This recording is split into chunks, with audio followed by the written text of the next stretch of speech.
আচ্ছা এতিয়া মই এটা কথা কওঁ, আপোনালোকে গান কিমানে ভাল পায়? চবে ভাল পায়? আৰু মোদীক কিমানে ভাল পায়? মোদী নাই? মোৰ লগে লগে এটা গান গাব, গাবনে নাই? অকমান হ'ব? আচ্ছা তেতিয়াহ'লে মোদী কি মানুহ আচলতে আমি গম পাব লাগে, হয় নে নহয়? তেনেকৈ থকাবাদ আৰু তেনেকুৱা ফাঁকি সকলোৱে হাত চাপৰি বজাব। ঠিক আছে, তেতিয়াহ'লে মই প্ৰথম অকণমান গাই দিছোঁ। মই গায়ক নহয় দেই, মই গায়ক নহয় আকৌ। মোৰ লগে লগে অকণমান গাব হা। হয়তো মোদী বোকা দিলি ৰে, ঠিকে আছে নে? ঠিক আছে। হয়তো মোদী বোকা দিলি ৰে, ফাটি দিলি ৰে আদিবাসীকে, হয় নে নহয়? হয়তো যদি জোৰকে হাত চাপৰি বজাব এতিয়া মোৰ লগে লাগিব। হয়তো মোদী ধোকা দিলি রে, ফাটি দিলি রে আদিবাসীকে, হয়তো মোদী ধোকা দিলি রে, ফাটি দিলি রে আদিবাসীকে, হয়তো মোদী এসটি নাই দিলি, পাট্টা নাই দিলি আদিবাসীকে, হয় না? হয় কৈ গানত চাপৰি নবজা মানে বজা কাকা জোৰকে। আচাৰ কাৰণে বজা, আচাৰ কাৰণে, আচাৰ কাৰণে আজি ইয়াত আমি আছো, হয় নে নহয়? হয় নে নহয়? গানটো কেনেকে লাগিলে?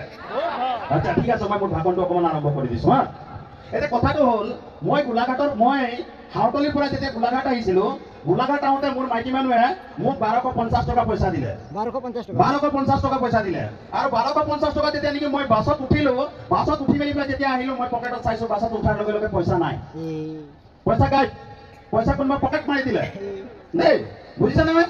পইচাটো কোনোবা পকেট মাৰি দিলে, ইগোটো অকণমান কমাই দিয়া, বেছটো দি দিয়া। পইচাটো কোনোবা পকেট মাৰি দিলে, পকেট মাৰি দিয়াৰ লগে লগে কণ্ডাক্টৰজনে মোৰ ওচৰত আহিলে, আহি মেলি পেলাই কৈছে যে আপোনাৰ ভাড়াটো দিয়ক। মই পকেটত চাইছো পইচা নাই, একেবাৰে জিৰো। তাৰপাছত কি হ'ল, অকণমান বাছ কণ্ডাক্টৰৰ লগত মোৰ অকণমান হাই হুলস্থুল হ'ল যে দাদা মই উঠিছিলো, উঠাৰ লগে লগে কোনোবা মোৰ পকেটৰ পৰা 1250 টকাটো পকেট মাৰি মেলি পেলাই লৈ গ'ল। বাছৰ আগফালে এজন মানুহ বহি আছে, আৰু সেই মানুহজন যেতিয়া বহি আছে, মানুহজনে উঠিলে আৰু কণ্ডাক্টৰজনক গালি পাৰিলে, আৰু গালি পাৰি মেলি পেলাই তেখেতে কৈছে, ঐ ৰবা তুমি তেখেতক কেলে গালি দিছা? তেখেতৰ ভাড়াটো মই দিম বুলি পেলাই ক'লে। আচৰিত কথা, মোৰ যিটো ভাড়া আছিলে, মই হাউতলিৰ পৰা গোলাঘাট আহিছিলো, সেই ভাড়াটো তেখেতে দি দিলে। আৰু দি দিয়াৰ কাৰণে বাছৰ মানুহবিলাক আচলতে জোৰকে হাত চাপৰি বজালে যে মানুহজন বিৰাট ভাল মানুহ, অমিত নাগৰ ভাড়াটো তেখেতে দি দিলে, হয় নে নহয়? ভাড়াটো দি দিলে, হয় নে নহয়? তো এতিয়া কথাটো হ'ল, মোৰ পইচাটো কোনে পকেট মাৰিছিলে? মোৰ পইচাটো আচলতে সেই আগত বহা মানুহজন যিজনে আচলতে মোৰ ভাড়াটো দিলে, সেইজনে পকেট মাৰিছিলে, হয় নে নহয়? তেতিয়া পকেট মৰা মানুহজন কোন হয়? 1250 টকা দি মেলি পেলাই পকেট মৰা মানুহজন কোন হয়? কোন হয়? 1250 টকা কোনে কোনে পাইছে? মোৰ মাইকী মানুহে মোকো দিলে 1250 টকা। এতিয়া চাওক, মোকে আচলতে ভাড়াটো দি দিলে, আৰু মোক কি কৰিলে 50 টকা আচলতে ভাড়াটো দি দিলে, আৰু 1200 টকাটো সোমোৱাই ল'লে। ল'লে নাই? আচলতে বিজেপি চৰকাৰখনৰ আচলতে সেইটো যে 1250 টকা দিব, আপোনাক 50 টকাই দিছে, আৰু 1200 টকা ওলোটাই লৈ লৈছে, হয় নে নহয়? সেইটোৱে হৈ গ'ল আচলতে 1250 টকাৰ আচলতে ভেলু। সেইটো ভেলু কোনো আমাৰ লাভ নাই, সেইটো ভেলু আমাৰ কোনো কাম নাই, বুজিছে? এতিয়া মই এটা কথা কওঁ যে ইয়াত আমি যিমানে লোক আছো, সকলোৱে কোনোবা কাৰোবাৰ অপাৰেশ্যন হৈছে নে নাই? অপাৰেশ্যন হৈছে নেকি? গল ব্লাডাৰ হৈছে, আৰু অন্যান্য কিবা অপাৰেশ্যন হৈছে? তো অপাৰেশ্যন হওঁতে কি বেজি দিয়ে? কি বেজি দিয়ে? আৰু বেজি নিদিয়াকে কৰে নেকি? কি বেজি দিয়ে নাজানে? এনেস্থেচিয়া বেজি দিয়া নাই? এনেস্থেচিয়া মানুহজন অবস হৈ যায়, এরকম ঘুমাই যায় না, হ্যাঁ?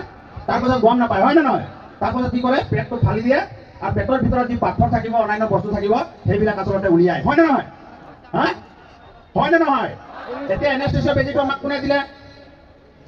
এনেস্থেচিয়া বেজিটো কোনে দিলে? কোনে দিছে? বিজেপি দিছে নে নাই? বিজেপি মুৰ্দাবাদ, বিজেপি চৰকাৰ মুৰ্দাবাদ। এতিয়া ইমান দিন আচলতে কি কৰিলে, আমাক এনেস্থেচিয়া বেজি দি মেলি পেলাই ৰাখিলে, আৰু আমাৰ কল কব্জা কিডনি যিবিলাক আছিলে গোটেইখিনি আচলতে অপাৰেশ্যন কৰি মেলি পেলাই ওলাই ল'লে নে নাই? আৰু আমাক বুৰ্বক বনাই মেলি পেলাই থৈছে নে নাই? তো এইটো হয় বিজেপি চৰকাৰৰ আচলতে প্ৰকৃত স্বৰূপ। তেওঁলোকে অপাৰেশ্যন কৰিলে, এতিয়া আকৌ ওলোটাই মোদীয়ে সোধে ডক্টৰক যে এনেস্থেচিয়া নিদিয়াকে অপাৰেশ্যন কৰিব পাৰি নে নোৱাৰি? তাৰমানে এতিয়া ডাইৰেক্ট মানুহ কাটিব, ডাইৰেক্ট কাটি মেলি পেলাই আচলতে কি কৰিব এনএছটিচিআৰ পইচাটো বচাব বিচাৰিছে হয় নে নহয় এনএছটিচিআৰ দিয়া পইচাটো আচলতে বচাব বিচাৰিছে তো এইটোৱে হ'ল আচলতে বিজেপি চৰকাৰ এইটোকে কয় আচলতে বিজেপি চৰকাৰ সেইকাৰণে এইখন চৰকাৰৰ লৈ কোনো কাম নাই এইখন হ'ল আদিবাসীক লুটি ফুটি খোৱা চৰকাৰ আদিবাসীক শেষ কৰা চৰকাৰ আৰু এইখন চৰকাৰ আচলতে কেতিয়াও আমাৰ জাতিৰ কাম কৰিব নোৱাৰে